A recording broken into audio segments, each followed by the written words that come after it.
ನನಗೇನು ಸತ್ತಕ್ಕೆ ಹೋಗ್ತಾನಂತೇನು ಭಯ ಇಲ್ಲ, ಆದ್ರೆ ನನಗೆ ಇಷ್ಟ ಇಲ್ಲ. ನಾನು ಮಕ್ಕಳನ್ನು ಬಿಡೋದಿಲ್ಲ.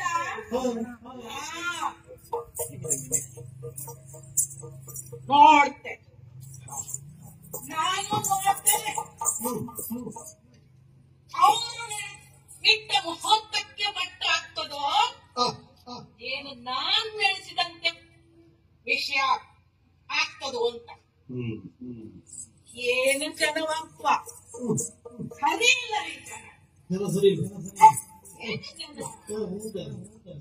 ಒಬ್ಬ ಬಡವ ಬೀದಿಯಲ್ಲಿ ನಿಂತು ಮಣ್ಣು ತಿಂತಿದ್ರೆ ನೋಡ್ರಪ್ಪ, ಅವ ನೋಡ್ರಿ ಅವ ಹೊಟ್ಟೆ ಹಸುವಾಗಿದೆ, ಅವನು ಮಣ್ಣು ತಿಂತಾ ಇದ್ದಾನೆ ಅಂತ. ಅದೇ ಒಬ್ಬ ಶ್ರೀಮಂತ ಮಣ್ಣು ತಿಂತಿದ್ರೆ ಔಷಧ ತಿಂತಾ ಇದ್ದಾನೆ ಅಂತ. ಈಗ ನೀನು ಹೇಳುತ್ತೇನು? ಕೇಳಿದಳು ಮನೆಯಲ್ಲಿ ನಿಂತು ಮಂಥರ, ಕೇಳಿದಳು ಮನೆಯಲ್ಲಿ ನಿಂತು ಮಂಥರ.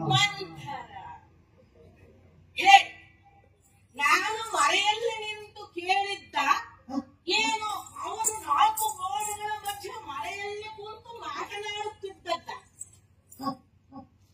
ನಿಮ್ಮ ಯೋಚನೆ ಹೌದು, ಮರೆಯಲ್ಲಿ ಕುಳಿತು ಮಾತನಾಡುತ್ತಿದ್ದರು ಅವರು. ಹೊರಗೆ ನಿಂತು ಕೇಳ್ತಾ ಇದ್ದವಳು ನಾನು. ನೀವೇ ಯೋಚನೆ ಮಾಡಿ, ಮರೆಯಲ್ಲಿ ನಿಂತು ಕೇಳಿದ್ದು ನಾನ, ಮರೆಯಲ್ಲಿ ಕುಳಿತು ಮಾತನಾಡುತ್ತಿದ್ದೋ ಮನೆಯಲ್ಲಿ ಮಾತಾಡ್ತಿದ್ದರು.